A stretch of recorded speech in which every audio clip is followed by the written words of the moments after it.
went up about, I shot that deer at about 4:44. So these cows are going to clear out in front of me.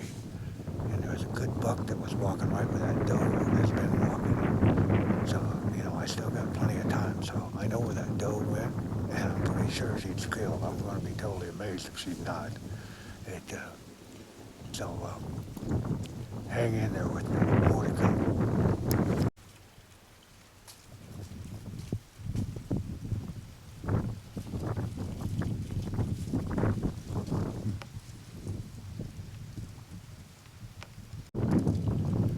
Some of the things you have to go through as a bow hunter. Cows coming unpredictably. But this is a good stand, so I got one more night. And I'll make sure that those cows don't come in there tomorrow. There's the arrow shaft right there. That's just how I found it. And the other part's up here a ways. It's not too far. And there's the other part right there, snapped in two. So, took off over that hill, so I know it went in it. And I know, you know, like I say, definitely went in it. It's just gonna be, we'll try to find it. Well,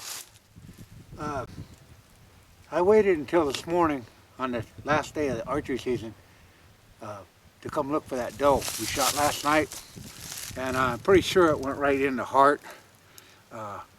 It was quite a tracking. We got quite a tracking experience here, and I'm going to take you back through it. And don't ever give up on a tracking job, and I'll show you why. All right, next morning is the reason I came in here. That's because if you can see that, got that arrow way back there. That arrow from here is 100 yards.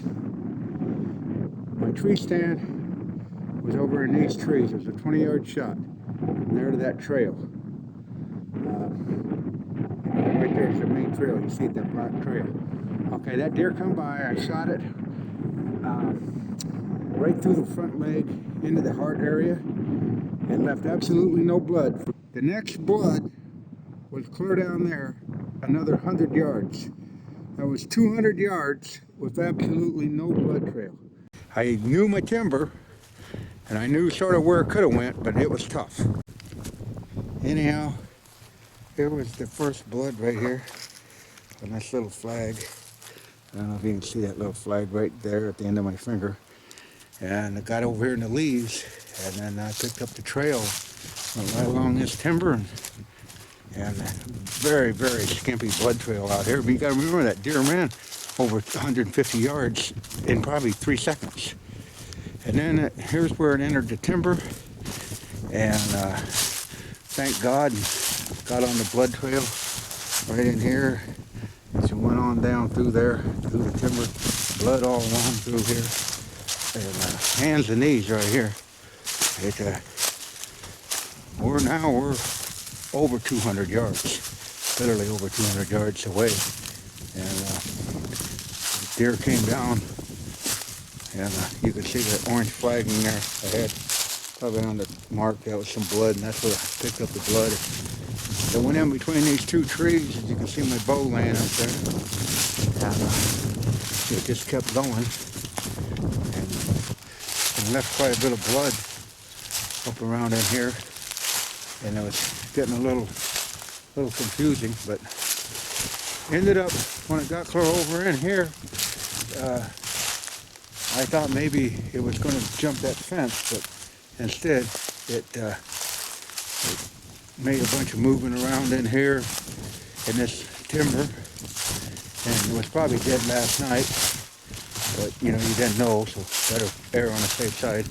And anyhow, you can see these leaves had quite a bit of blood in here, and it moved around in here quite a bit, and there's a lot of blood in here. Finally, it really was pumping it out. It went down the hill, and we'll go down there and get it. Yeah, the only thing about it, it could have died right here. Instead, deer being deer, it went straight down that ravine, and There she lays. Probably all 300 yards away from where it was shot. Very much dead. I still recovered it. That's a great deal. I had to wait until the sun came up this morning. I didn't want to get after it too early last night. No more blood trail than that was. So persistence on tracking will pay off, and a little bit of luck too. Well, I got to get the cutting and gutting. Doe on video. Yeah, that's the exit hole right there. Came right out that far leg. And we'll turn it over and get the entrance hole. Yeah, there's the entrance hole. It went right to the humerus bone at the bottom of the scapula and apparently penetrated the heart. I'll know later on when I get her opened up. Entrance hole, you've seen the exit hole. Muzzy, 100 grain, bad to the bone. Okay, this is really, might be gross, but it's graphic. It went through this leg, into the body cavity, out of the body cavity right there, and then through this leg, and out that leg. That Muzzy, 100 grain, 340 Eastern Carbon, went through that leg. This is the original hit. It went through, completely through the leg. It came out. It went through the body. It came back out of the body right there where my thumb was, and then went through this leg, the far leg, and then out the far leg. That's what a white bow does. That's 70 pounds, the pull weight right there. Really put a hurt on that deer, and it ran like it was hurt too. Now I can see why. It had to devastate the heart. We'll get it out here in a second. Well, I guess I was totally wrong. There's the heart. It didn't do any damage to that heart whatsoever. But it must have cut the major vessel that lays right in the bottom of that chest cavity, because it bled out pretty good, and it didn't hit the lungs either. Learn something new every time you shoot an animal.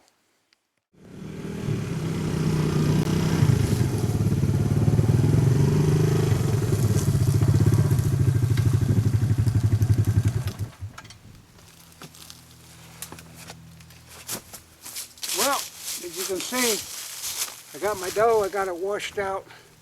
It's the 10th day of January 2012, and I'm running around these woods half naked. 60-some degrees, got to be record-setting high. I've been out in these woods in January 10th where it was 40 below.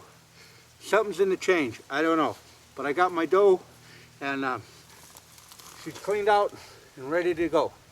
So let's go get another one tonight. See, this is a little hidden secret out here. I don't know, if you didn't know what you were doing and you didn't keep scouting all year, you wouldn't know where these deer were at.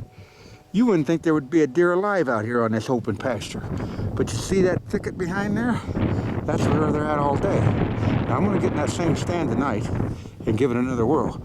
But they're out here grazing on this brand new green grass. It's real tight to the ground, but it's green. And they're out here by, a substantial herd every evening. But most people wouldn't even hunt this pasture. And they're going to stay with their traditional grain crops, and they're not on them right now. This is the 10th of January, it's 60 degrees today, so you have to keep hunting. You can't just keep going to the same stand and beating yourself up. Like I say, I'll zoom down here. This grass out in here, it's got new growth in it. It's green, and that's what they're eating on. That's brand new grass. It's being not germinated, but it's new growth with the sunlight and stuff. And they're out here eating brand new chlorophyll. I mean, it's like ice cream to them. Yeah, by the way, when do you think you'd ever be hunting in January, on January 10th, with tennis shoes on? Well, here we are. The last hour of the 2010 archery season.